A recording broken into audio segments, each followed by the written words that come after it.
अस्सलाम वालेकुम स्टूडेंट्स, कैसे हैं आप लोग? उम्मीद करता हूँ सब खैरियत से होंगे। In today's lecture we are going to start chapter number 11 and adjustment and their effects on final account. Basically adjustment, आप let's say in simple example के एडजस्टमेंट आपके पास कोई भी ऐसी चीज़ है कि आपने पहले कोई काम किया है और उसमें कोई चीज़ रह गई है, कोई ओमिशन हो सकती है, कोई एरर हो सकता है जिसको आप अभी करेक्ट कर रहे हैं, ठीक है, जिसको आप एडजस्टमेंट कहेंगे। तो अब एडजस्टमेंट के लिए हम स्टार्ट करने से पहले हम एक चीज़ सिस्टम डिस्कस कर लें कि आप अपने बुक्स के अंदर जब भी आप अपनी बुक्स मेंटेन करते हैं तो उसके अंदर आप दो तरह के सिस्टम पढ़ते हैं, एक कैश सिस्टम है और दूसरा आपके पास एक्रूअल या मर्केंटाइल सिस्टम आ जाता है। अब कैश सिस्टम वो सिस्टम है कि जब भी आप, जैसे आपने रिकॉग्निशन ऑफ रेवेन्यू के अंदर पढ़ा था कि रेवेन्यू आप तब ही रिकॉर्ड करेंगे जब इसके पैसे आपको मिलेंगे, तभी आप इसको रिकॉर्ड करेंगे अपनी बुक्स के अंदर। तो कैश सिस्टम, जैसे अभी आपने एक्सपेंस कोई पे किया, कोई रेंट पे किया, कोई यूटिलिटी बिल पे किया, तो जिस दिन आपने उसको पे किया है, जिस दिन आपके पास से आपका कैश कम हुआ है या कैश आपने दिया है, उसी दिन आपने उसको रिकॉर्ड किया। या आपको रेवेन्यू कमीशन की सूरत में किसी भी इनकम आपको जिस दिन मौसूल होगी, जिस दिन वो मिलेगी, उस दिन आप उसको रिकॉर्ड करते हैं, तो वो सिस्टम आपका कैश सिस्टम कहलाएगा। लेकिन एक्रूअल सिस्टम जो आपके बुक्स के अंदर एक्रूअल सिस्टम वो होगा कि एक्रूअल मींस कि जो आपके पास आउटस्टैंडिंग है, कोई ऐसी चीज़ है जो रह गई है, हो सकता है वो एक्सपेंस है जो आपने नहीं अदा किया, रेंट भी हो सकता है, सैलरीज हो सकती हैं, वेजेस हो सकती हैं जो आपने अभी तक अदा नहीं की, जिसको आप पेएबल के नाम से अपनी लायबिलिटी में लेकर जाएंगे। या आप कोई ऐसा रेवेन्यू है जो आपको अभी तक नहीं मिला, जिसको अगेन आउटस्टैंडिंग है। या कुछ चीज़ें हैं जो वक्त से पहले आप ले लेते हैं या वक्त के बाद आपको पता चलता है कि ये चीज़ मेरी रह गई है, तो उसको हम एक्रूअल सिस्टम कहते हैं। जब आप इन बुक्स के अंदर इस सिस्टम को फॉलो करते हैं तो तब वो आपकी चीज़ें एक्रूअल कहलाती हैं, आउटस्टैंडिंग कहलाती हैं।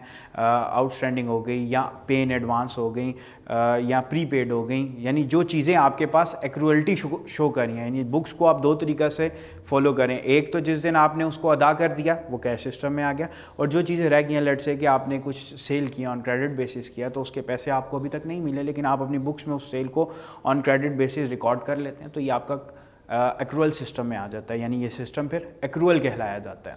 इसी तरह आपके पास एडजस्टमेंट है। एडजस्टमेंट और उसकी नीड क्यों है? अगेन एडजस्टमेंट रिपीट कर दूं कि एडजस्टमेंट आपके पास क्या है कि कोई भी ऐसी ओमिशन है या जो आप बनाते वक्त अपनी बुक्स को कोई ना कोई चीज़ ऐसी रह गई है, या कुछ चीज़ें आप भूल गए हैं, लिखना भूल गए हैं, या आपको आफ्टर जब आपने वो सारे का सारा, जब आप अपने प्रॉफिट या लॉस को मेंटेन कर रहे थे या बना रहे थे, तो उस दिन आपको पता चलता है कि मेरी ये कुछ एक्सपेंसेस हैं जो मैंने पिछले महीने में अदा नहीं किए या अगले साल के हैं जो मैंने अभी से ले लिए हैं, तो आप फिर उनको एडजस्ट करते हैं, क्योंकि आपने अपना, देखिए मैंने पर्पज़ में इसीलिए पहले मेंशन किया कि आप जो इस एडजस्टमेंट का पर्पज़ है वो बेसिक क्या है कि आप अपनी बुक्स को ट्रू एंड फेयर व्यू दें। यानी ट्रू एंड फेयर व्यू का मतलब क्या है कि जो आप अपनी स्टेटमेंट्स शो करें, जो आप अपनी स्टेटमेंट्स बना रहे हैं, जैसे trading and profit and loss account बना रहे हैं, जिसको आपने फाइनल अकाउंट्स के नाम से जानते हैं, बैलेंस शीट मेंटेन कर रहे हैं, इसके अलावा कैश फ्लोज बनाएंगे, जो आप स्टेटमेंट्स तैयार कर रहे हैं उसके अंदर जो आप इन्फॉर्मेशन दे रहे हैं वो इन्फॉर्मेशन आपका ट्रू एंड फेयर व्यू दे। किन लोगों को? जो लोग उसके यूज़र्स हैं, जो आपकी फाइनेंशियल स्टेटमेंट्स के यूज़र्स हैं। अब उनमें, उन यूज़र्स में कौन कौन लोग आ जाते हैं? आपके क्रेडिटर्स आ जाते हैं, आपके इवन एम्प्लॉयज़ आ जाते हैं, गवर्नमेंट आ जाती है, आपके शेयर होल्डर्स आ जाते हैं जो उसको ओन करते हैं, ताकि उनको पता चल सके कि आपकी कंपनी की, आपके बिज़नेस की क्या परफॉर्मेंस है, जो वो इनकम स्टेटमेंट को देखकर मेजर करेंगे, और बैलेंस शीट को देखकर उसकी परफॉर्मेंस को, उसके जो स्टेटमेंट है उसको देख के उसकी पोजीशन को शो किया जाएगा कि आप आया मार्केट में लाए किधर कर रहे हैं। तो फर्स्ट जो उसका पर्पज़ है इन एडजस्टमेंट्स का है कि जो आप आफ्टर रिकॉर्डिंग या during recording the profit and loss account, तो आप इस एडजस्टमेंट को एडजस्ट करते हैं, इन चीज़ों को एडजस्ट करते हैं ताकि वो ट्रू एंड फेयर व्यू दे सकें, ठीक है। उसमें आपके वो trading and profit and loss account भी है और बैलेंस शीट भी है। अब इसके बाद जो इसका सेकंड पर्पज़ है, मेन पर्पज़ है, वो सिर्फ और सिर्फ यही है कि आप इसकी दो लेजर एडजस्टमेंट्स करते हैं। यानी हमने इससे पिछले चैप्टर के अंदर जितने भी ट्रायल बैलेंस की वैल्यूज़ थी, जो अमाउंट्स थी, जो अकाउंट्स आपको गिवन थे, वो हम एज़ इट इज़ उसमें ट्रायल बैलेंस में एक्सपेंस में कैटेगराइज करके जो चीज़ें बैलेंस शीट की थी बैलेंस शीट में लिख दी, एसेट और लायबिलिटीज़ के नाम से, और जो चीज़ें आपके पास एक्सपेंस डायरेक्ट थे, इनडायरेक्ट थे, डायरेक्ट इनकम थी, इनडायरेक्ट इनकम थी, आपने एज इट इज़ उसको वहाँ पर शो कर दिया। लेकिन जब आप एडजस्टमेंट की तरफ जाएंगे तो इसके दो अफेक्ट होंगे। अब वो दो अफेक्ट में से जो आपके पास पहला अफेक्ट है वो आपके पास क्या है कि आप जब दो लेजर यानी जो मेन नीड है आपकी वो क्या है कि आपकी जो एडजस्टमेंट है स्टार्टिंग फ्रॉम द जर्नल, कि आप इसको जर्नल से उस एंट्री को क्रिएट करेंगे, आप उस लेजर के अंदर उस अकाउंट को चेंज करेंगे। यानी आप पहले लेजर को चेंज करेंगे। क्यों लेजर को चेंज करेंगे? ताकि वो ट्रू एंड फेयर व्यू दें, और रेट्रोस्पेक्टिवली है तो वो एरर आपका वहाँ से चेंज होगा जहाँ पर वो अकर हुआ था। जब वो इवेंट, जब वो ऑपरेशन, जब वो एक्टिविटी जिस दिन हुई थी उस दिन आपने मिस्टेक की तो उसने जितनी भी बुक्स थी उन सारों को क्या कर दिया? ख़राब कर दिया। तो आप उसको रेट्रोस्पेक्टिवली चेंज करेंगे, उस एरर को रेट्रोस्पेक्टिवली चेंज करेंगे, और आप उस डे पर यानी जब आपने जर्नल एंट्री की थी उस जर्नल एंट्री की तरफ भी आऊँगा, लेजर की तरफ भी आऊँगा, इनके ट्रेडिंग अकाउंट की तरफ भी आऊँगा। लेकिन उससे पहले मैं इस पर्पज़ को डिस्कस कर लूँ कि इसके जो दो एडजस्टमेंट है कि आप इसको दो लेजर्स के अंदर पोस्ट करेंगे, दो अलग अलग जगह पर पोस्ट करेंगे एक ही एडजस्टमेंट को। लेकिन उससे पहले आपको ये डिसाइड करना पड़ेगा, यानी एक वो या तो फिर वो एसेट होगा या फिर लायबिलिटी होगी, और जो दूसरी एडजस्टमेंट का अफेक्ट आएगा वो या तो एक्सपेंस ट्रीट करोगे आप या अपना रेवेन्यू ट्रीट करोगे। अब लेट्स से मैं एक एग्जांपल लेता हूँ आपके सामने कि अगर आपके पास कोई वेजेस गिवन है, जो आपके पास वेजेस थी, आपने उसी वक्त अदा कर दी, उन वेजेस को आपने अदा कर दिया, तो आपने अपनी वेजेस को एक्सपेंस में शो कर दिया, और जब एंट्री की तो तब आपने wages account to cash account कर दिया था। लेकिन अब जब आपको पता है कि एडजस्टमेंट की तरफ हम जा रहे हैं, तो आपके पास पहली इसकी जर्नल एंट्री क्या होगी कि आपके पास आप बाय इट्स नेचर जो हम फर्स्ट जर्नल एंट्री करेंगे वो हम जर्नल एंट्री किस चीज़ की करेंगे कि आप अपनी wages account to wages payable कर देंगे। अब ये आपकी क्या होगी? जर्नल एंट्री होगी। इसके अंदर आपने अपना एक तरफ यानी एक अकाउंट ये बता दिया कि ये आपका एक्सपेंस ट्रीट किया जाएगा, और दूसरा अफेक्ट बता दिया कि ये आपकी कंपनी की लायबिलिटी है। अब इसका लेजर के अंदर जो अफेक्ट आएगा वो क्या आएगा कि आप लेजर के अंदर यही ब्रॉड डाउन के अंदर आप इसको ऐड करेंगे। इट मीन्स कि जो आपके पास बैलेंस मौजूद है पहले वो था 3000 रुपये का, अब जब आपने उसको एडजस्ट किया तो ये 700 इसके अंदर इंक्लूड किया, तो अब आपके पास 3700 की वेजेस आ गई हैं। अब यही वेजेस अगर तो आप इसको एडजस्ट नहीं करते तो फ़र्क कहाँ आएगा? जब फाइनल अकाउंट के अंदर आप इसको मेंशन करेंगे, इन्हीं वेजेस को 3000 से मेंशन करेंगे, तो यही 3000 आपको आपके प्रॉफिट को एक्सपेंस को कम शो करेंगी, और प्रॉफिट को 700 से या कोई भी अमाउंट है उससे ज़्यादा शो करेंगी, जिसको आप ओवरस्टेट या अंडरस्टेट के नाम से जानते हैं। यानी आपका नेट प्रॉफिट इस वक्त अगर तो आप इसको एडजस्ट नहीं करते तो वो आपका नेट प्रॉफिट ओवरस्टेट है, ठीक है। और अगर अब ट्रू एंड फेयर व्यू भी देना है और एडजस्ट भी करना है, तो जब आपने ये जर्नल एंट्री की इसके अंदर शो कर दिया कि ये मेरी लायबिलिटी है, ये मेरा एक्सपेंस है, और लेजर के अंदर अब 3700 को जब आप इंक्लूड करोगे तो वो नेट प्रॉफिट वापस अपनी जगह पर आ जाएगा। यानी जो आपने ओवरस्टेट किया हुआ था उसको आपने वापस अपनी अंडरस्टेट करके उस लेजर के अंदर, पहले जर्नल के अंदर फिर लेजर के अंदर, और उसके बाद आप जब trading and profit and loss account में शो करेंगे तो तब वो आपका नेट प्रॉफिट ओवरस्टेट नहीं होगा।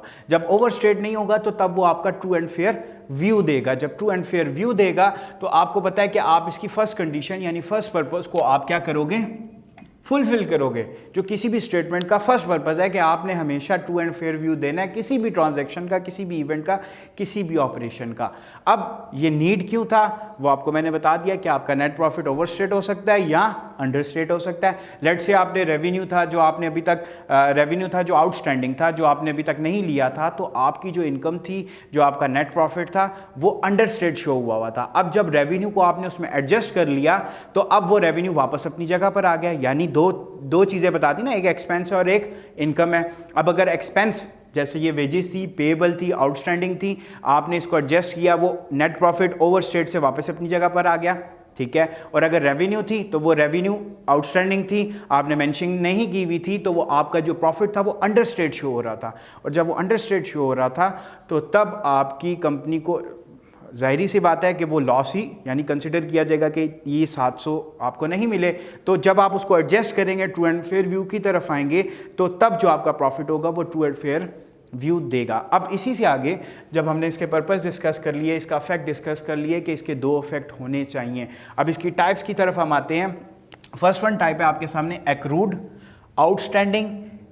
आउटस्टैंडिंग एक्सपेंस या एक्सपेंस पेएबल। तीन नाम है, एक ही चीज़ के तीन नाम है कि कोई भी ऐसा एक्सपेंस जो रहता है, पिछले मंथ का हो सकता है, 3 महीने पहले का हो सकता है, पिछले साल का हो सकता है, तो ऐसा एक्सपेंस जो अभी तक आपने रेंट था 2 महीने का रहता है तो वो आपने अभी तक पे नहीं किया, तो इसके दो, कोई भी एक्सपेंस हो, लेट्स से मैं रेंट को लेता हूँ, ये रेंट है आपके पास, ये रेंट आपका अगर आउटस्टैंडिंग है इट मीन्स इसके दो अफेक्ट हैं। मैंने आपको पहले बताया, एक अफेक्ट इसका आपने पहले ये डिसाइड करना है ये एसेट होगा या लायबिलिटी होगी, दूसरा अफेक्ट ये एक्सपेंस होगा या रेवेन्यू होगा। रेंट आप सबको पता है कि ये आपका एक्सपेंस ट्रीट किया जाता है और इसके दो अफेक्ट हम देख लेते हैं। अब इसके दो अफेक्ट में पहला अफेक्ट आपका, हमने ये डिसाइड कर लिया कि ये आपका एक्सपेंस है और एक्सपेंस आउटस्टैंडिंग होगा तो वो आपकी लायबिलिटी होगी। क्यों? क्योंकि आपने अभी तक इसको अदा नहीं किया, आपकी कंपनी की, आपके बिजनेस की वो ऑब्लिगेशन है और ऑब्लिगेशन जो भी चीज़ होती है वो आपकी कंपनी की लायबिलिटी ट्रीट की जाता है।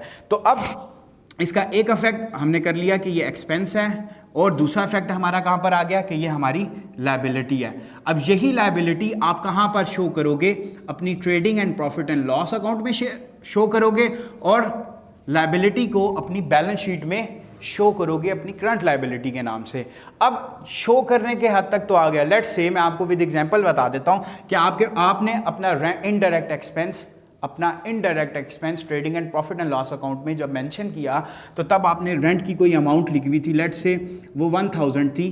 तो अब पहली एंट्री के बारे में आपको बता दूं कि ट्रेडिंग अकाउंट में इसका पहला इफेक्ट क्या आएगा कि आप इसी आउटस्टैंडिंग रेंट के नाम से इसी में इनर कॉलम में इसको ऐड करोगे। लेट्स से वो 100 है, आपने इसमें ऐड किया तो अब आपके जो इनडायरेक्ट एक्सपेंस है वो कितना शो होगा?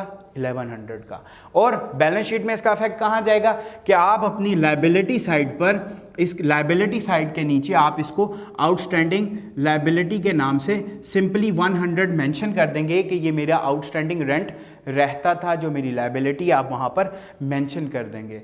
इसी तरह आपके पास हर किसी की, यानी जो मैंने टाइप्स आपके सामने मेंशन किए हैं, एक्रूअल, आउटस्टैंडिंग, पेएबल, ये तीनों एक ही चीज़ के नाम है, एक्सपेंस। अब अगर आपको प्रीपेड यानी पहले मिल जाए, अगले मंथ का रेंट आपको वक्त से पहले मिल जाए तो आप इसको प्रीपेड कहेंगे, अनएक्सपायर्ड कहेंगे या एक्सपेंसेस पेड इन एडवांस। अब जो खर्चा आपने वक्त से पहले अदा कर दिया वो आपकी कंपनी की कभी भी लायबिलिटी नहीं होगी, बल्कि वो आपकी कंपनी का एसेट ट्रीट होगा। अब वो कैसे ट्रीट होगा? अब यहाँ पर मैंने इसको पेड इन एडवांस कर देता हूँ। दो इफेक्ट हैं। अब वो दो इफेक्ट को मैं कैसे शो करूंगा कि पेड इन एडवांस है, पेड इन एडवांस। पहला इफेक्ट इसका क्या आया कि ये मेरी कंपनी का क्या ट्रीट होगा? एसेट ट्रीट होगा या लायबिलिटी ट्रीट होगा? तो मैं इसको कहता हूं मैंने वक्त से पहले ये खर्चा अदा कर दिया तो ये मेरी कंपनी का एसेट हो गया। और दूसरा कि मैं इसको अपने इनडायरेक्ट एक्सपेंसेस में शो करूंगा या इनडायरेक्ट रेवेन्यू में शो करूंगा। तो आपने एक बात याद रखनी है, आपका जो रेंट है वो आपका इनडायरेक्ट एक्सपेंस कहलाता है। तो उस एक्सपेंस में से जैसे हमारा आउटस्टैंडिंग मैंने ऐड किया था और इसको मैं इन पेड इन एडवांस को मैं उसमें से क्या कर दूंगा? लेस कर दूंगा, माइनस कर दूंगा उस रेंट में से। इतना मुश्किल नहीं है, ये चीज़ें बहुत आसान है। सिंपल जो चीज़ है वो आपने सिर्फ उन दो अफेक्ट्स को याद रखना है कि इसका अफेक्ट मेरे लिए एसेट बैलेंस शीट में या एसेट पर आएगा या लायबिलिटी पर आएगा, और दूसरा है कि ये मैं इसको रेवेन्यू ट्रीट करूँ या मेरे लिए ये देखें, अगर जो चीज़ मैंने पहले से दे दिया मुझे उस वक्त में तो नहीं अदा करनी पड़ेगी, इसीलिए मैं अब उस रेंट में से इसको क्या कर रहा हूँ? माइनस कर रहा हूँ, ताकि मैं आपके पास जो चीज़ आ सके, जो रिजल्ट आ सके वो ट्रू एंड फेयर व्यू दे सके। इसी तरह जो आपके पास थर्ड टाइप है, पहली दोनों चीज़ें आपके पास आउटस्टैंडिंग एक्सपेंसेस थे और फिर पेड इन एडवांस थे, जिसको आप प्रीपेड कहते हो, पहले से जो चीज़ आपने अदा कर दिया है। फिर आपके पास चीज़ आ जाती है रेवेन्यू की। रेवेन्यू आपका एक्रूड भी हो सकता है और अनअर्न्ड, यानी अनअर्न्ड तीन नाम है, unearned, revenue received in advance, इसी तरह एक्रूड रेवेन्यू, रेवेन्यू रिसीवेबल। एक शो कर रहा है कि आपका आउटस्टैंडिंग की तरफ चल रहे हैं वो रेवेन्यू। लेट्स से मैंने कमीशन लेनी थी जो अभी तक नहीं ली, तो वो मैं उसको कहाँ पर लिखूंगा? वो मेरे लिए क्या होगी, रेवेन्यू पेएबल हो, रेवेन्यू रिसीवेबल होगा, या उसको दूसरा नाम क्या दिया, एक्रूड रेवेन्यू का नाम दिया, जो चीज़ मुझे अभी तक नहीं मिली, जो इनकम मुझे अभी तक नहीं मिली, इसका अफेक्ट। और जो अनअर्न्ड रेवेन्यू है या रेवेन्यू रिसीव्ड एडवांस, जिसको मैं पहले से ले चुका हूँ, अब मैंने ये डिसाइड करना है कि इसका अफेक्ट क्या होगा। जैसे मैंने आपके सामने एक्सपेंस को शो किया, इसी तरह मैं रेवेन्यू को शो करूँगा कि अगर आपको पेड इन एडवांस कोई भी रेवेन्यू कमीशन थी, वो मुझे पहले से मिल चुकी हुई है, तो मेरे पास जो एक्चुअल जगह है किसके अंदर, trading and profit and loss account के अंदर, जो एक्चुअल जगह इसकी मौजूद है, जो चीज़ मुझे पहले से मिल चुकी है, मैंने उसको क्या करना है, उसको मैं सिंपली इसमें से माइनस कर दूंगा। यानी पेड इन एडवांस का नाम भी लिख सकता हूँ, या अनअर्न्ड रेवेन्यू का भी नाम लिख सकता हूं मैं। अनअर्न्ड रेवेन्यू कोई भी अमाउंट है आपके पास, इसमें से मैं उसको माइनस कर दूंगा और आउटर कॉलम में मैं इसकी वैल्यू को लेकर चला जाऊंगा। लेकिन अगेन अब ये मेरे लिए क्या ट्रीट होगी, आपके सामने जैसे मैंने एक्सपेंस को शो किया था, वो मेरे लिए लायबिलिटी था या एसेट था, ये चीज़, ये वो अफेक्ट है जो आपने बैलेंस शीट के ऊपर शो करना है। अब अनअर्न्ड कमीशन है, ये अब ऑब्वियस ही बात है कि जो चीज़ आपने पहले से कमीशन ले ली हुई है, तो आप इस कमीशन को यहाँ पर भी माइनस करेंगे और वहाँ पर भी जाके आप इसको अपनी बैलेंस शीट पे भी मेंशन करेंगे। और इसके बाद इससे ऊपर वाली जो एक्रूड रेवेन्यू थी, जो चीज़ आपने अभी तक मौसूल नहीं की है या जो आप रिसीवेबल अभी तक आपने नहीं ली, तो ये आपका दूसरा अफेक्ट बैलेंस शीट के अंदर क्या रखती है कि ये आपका एसेट ट्रीट होगा, तो ये आपकी लायबिलिटी ट्रीट होगी। एक दूसरा के वाइस वर्सा चल रही हैं ये चीज़ें, तो वाइस वर्सा चलने की वजह से बैलेंस शीट के अंदर इसका अफेक्ट क्या आ गया, पहला अफेक्ट इसका माइनस करेंगे और लायबिलिटी में शो करेंगे। यहाँ पर आप बैलेंस शीट में अपने, जब आपके पास रेवेन्यू एक्रूड था, पेएबल था, रिसीवेबल था, आपने अभी तक नहीं लिया, तो आप इसको अपनी बैलेंस शीट के अंदर एज एन एसेट और अपनी बुक्स के अंदर इसी कमीशन में आप इसको क्या करेंगे, ऐड करेंगे। यही जो है ना, इसको अगर मैं अनअर्न्ड की जगह पेएबल का नाम दे देता हूँ, रिसीवेबल का नाम दे देता हूँ, तो मैं उस रेवेन्यू में इसको ऐड करूँगा। सिर्फ एक चीज़ आपने याद रखनी है, ये जितनी भी टाइप्स लिखी हैं, इसी से आगे ऑनवर्ड नेक्स्ट लेक्चर में लेकर चलूँगा। आपने इस लेक्चर में सिर्फ 4 टाइप्स पढ़ी हैं कि आपके पास कौन सी चीज़ें आउटस्टैंडिंग हैं, कौन सी चीज़ें आपकी पेड इन एडवांस हैं या आप पहले से उसको कंज्यूम कर चुके हुए हो। तो आपने उसके सिर्फ और सिर्फ 2 अफेक्ट शो करने हैं। एक अफेक्ट आपका ट्रेडिंग अकाउंट में जाएगा, trading and profit and loss account, और दूसरा अफेक्ट उसका बैलेंस शीट में जाएगा। और ये सारी की सारी इंफॉर्मेशन आपको क्वेश्चन के ट्रायल बैलेंस के अंदर मौजूद नहीं होगी, उससे बाहर मौजूद होगी। आई होप कि आपको ये चीज़ें समझ आई होंगी। Thank you so much.